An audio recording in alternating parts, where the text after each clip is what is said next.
Hey everybody, this is Mickey at the Appalachian Farm Life. Today what we're going to be showing is a 3-ingredient gluten-free peanut butter cookie. Okay, everybody loves these. They do not last very long in my house at all. Usually I'm the one that eats the whole thing, to be honest. I have celiac disease, so I cannot have any wheat, flour, rye, barley, or anything like that. So this recipe does not have any flour in it. It will not have any vanilla in it because vanilla has ingredients that can upset people that have celiac disease. If you're gluten sensitive, you can get away with a little bit more than people that have celiac disease.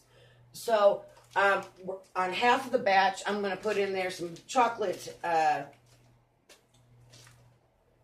chips. Sorry, I forgot what their name was. Chocolate chips. But the rest of it, I'm just going to make it completely gluten-free because some people can't have chocolate either. So, but this is a 3-ingredient, 1 bowl, 1 spoon, 1 measuring cup, plain. It's really easy. Okay, so first, and you have to do it in this just like this. I do it just like this, and it makes them perfect every single time.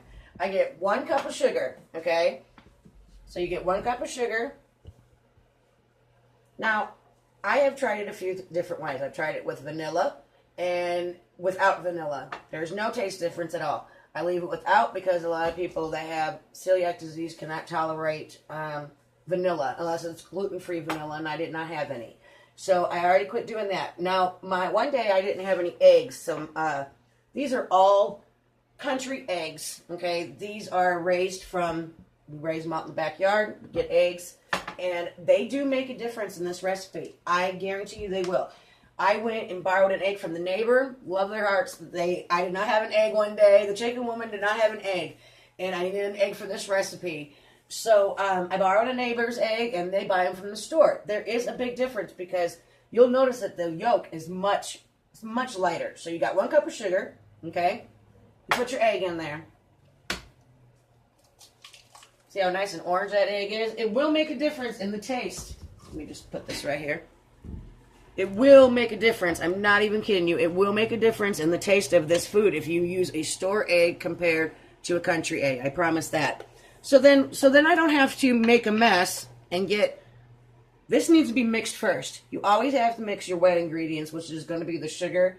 If you use vanilla, you can use it, but I do not because it has gluten in it. The egg and the sugar. So then I'll just put some peanut butter in here before I mix that up. So then I don't have to take a spoon that has egg yolk on it and sugar, and I don't have to get another spoon at all. Get the peanut butter out. I make a mess. I do it a little bit more because my dogs love the bowl. They have to eat the peanut butter bowl. They're usually lining up, but they're all outside, so they don't sit there and make so much noise. Okay. Now at this point, we got 1 cup. Now mix this. Mix this all the way up. Make it look... And I've done it without, I forgot, and just put the peanut butter in there, and it's just not the same. Nothing blends up the same, so if you want them to taste absolutely delicious, you just follow exactly what I'm doing. You really, really need a country egg. That is one of the tricks to this cookie, and to making it taste absolutely great, is first mixing this up and blending it really, really well. That's a little bit of peanut butter off my spoon, but it's all right. Blending this really, really well. Okay, so the sugar and the egg is nice and mixed up. And use a farm fresh egg.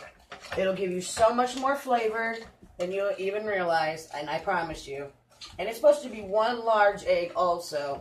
I bet a duck egg would taste really good in there, actually. Because they're very flavorful. I love duck eggs. Okay, so this is going to mix up. And at this point, I just let it sit there for a minute. Okay? Put my stuff away that I don't need. Get everything out of my way. And this time I will, and I'll oil my pan. Just a little bit of vegetable oil. You could use butter. Doesn't matter. My husband pokes a little hole in it so that I can just squirt it out. And then you just put a little bit on there. Nice little coat around there. Because peanut butter sandwich, I keep wanting to say peanut butter sandwiches. Peanut butter cookies do stick. You know, they'll stick to stuff. So you got to put some grease on there. My oven has already been preheating to 350 degrees. Make sure your oven is preheated. Okay, and this is nice and greased up. I'm going to wash my hand off.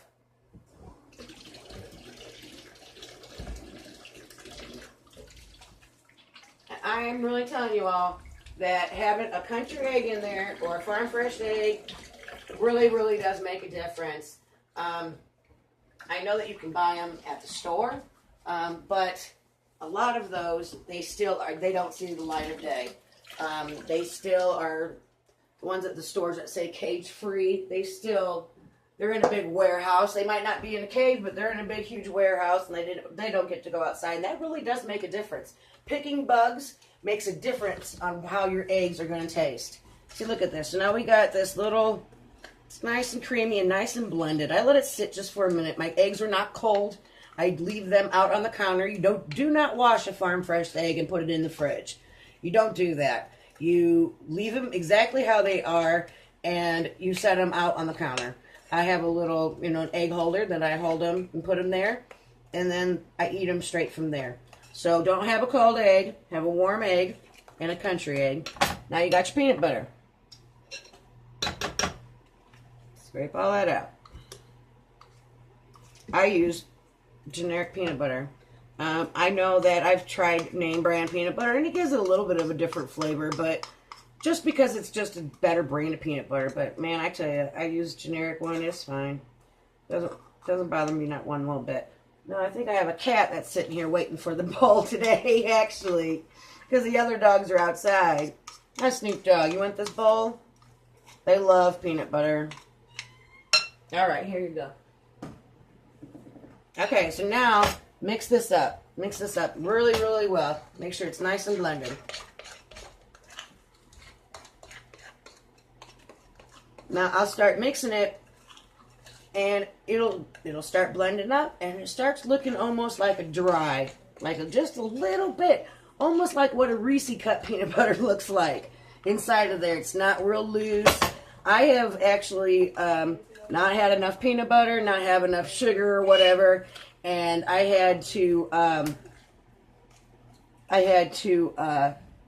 put a little bit of extra, like the egg. There's too much egg in there instead of with the right amount, because I'm trying to make a half a batch because I eat so many of these. And if my husband likes them flatter too, so like if I put a little bit of extra egg in there or less sugar and stuff, he really likes it like that because it makes them like flat, and he likes it like that. So I guess if you like them like that, that'd be great. I compare these to Subway cookies, peanut butter cookies. Okay, now it's starting to get a little bit of a dry texture. That's what you want. That is really nice looking. It's nice and sticky, and it's kind of starting to look dry, like how a Reese cup looks, the peanut butter. All right. So now, pretty easy. Gluten-free, everyone. Gluten-free. Best peanut butter cookie you'll ever eat. All right, so I just loaded up on the spoon. Now, I don't put big, huge blob or dollops or whatever you call them. I don't put big ones because I find the smaller ones, I like them a lot more. They're really nice and soft in the middle. I just make a nice little round ball. My husband likes them a little bit bigger, flattened out. I think everybody likes them a little bit differently. But this way, it is still perfect. It tastes like a Subway peanut butter cookie. That's what I compare it to. We're just going to keep loading them up. My kids are not in the video. I love Saturdays. I have to tell everybody that I absolutely love Saturdays. That the kids are not at school. And they really, I remember Saturday mornings. And we always got a real big breakfast. And biscuits and gravy. And you smelt that watching cartoons. And, you got to get the TV just a little bit before your dad woke up, And it's just great. I love Saturday mornings, and my boys are in their rooms right now, all on their phones right now. So they might get in the video here and there. I was going to have Ashton out here, but sometimes it gets a little chaotic, so it's easier if I just get it done. And I really want to show you this, because it is such an easy recipe. I could not even...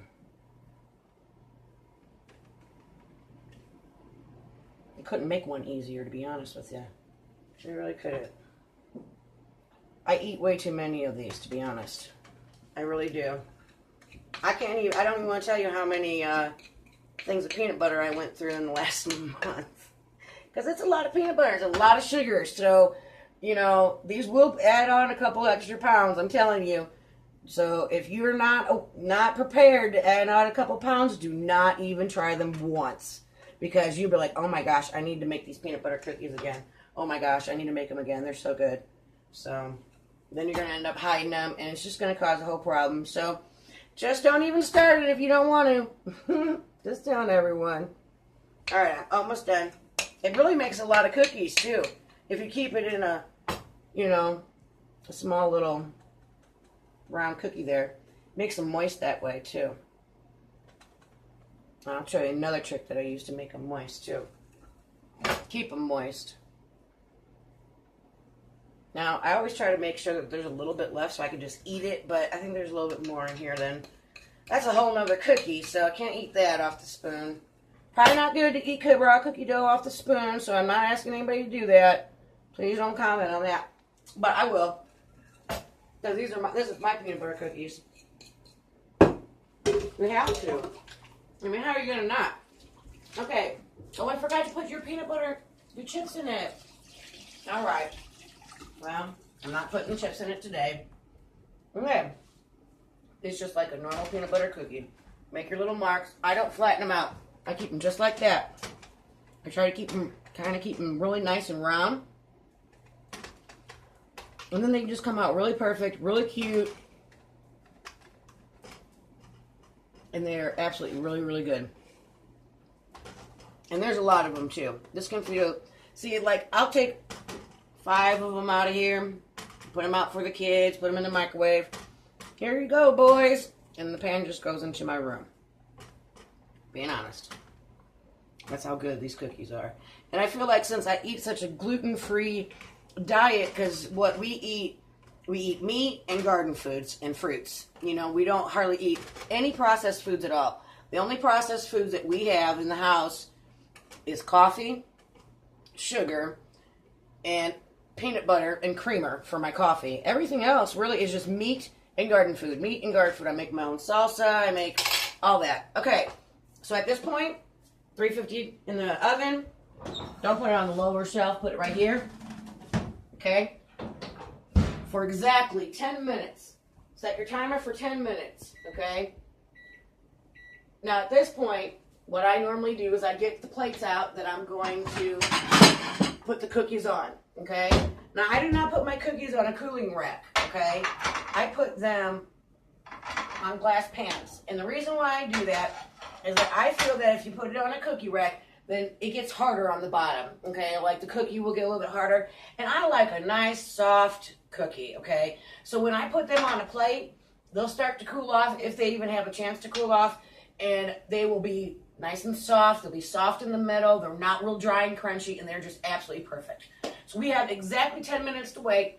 We'll be back here in just a minute, so you don't have to look at me for 10 minutes. And we'll take the cookies out, and we'll give them a test run and tell you how to exactly put them on here, what you do to cool them off and stuff, because it makes them perfect that way.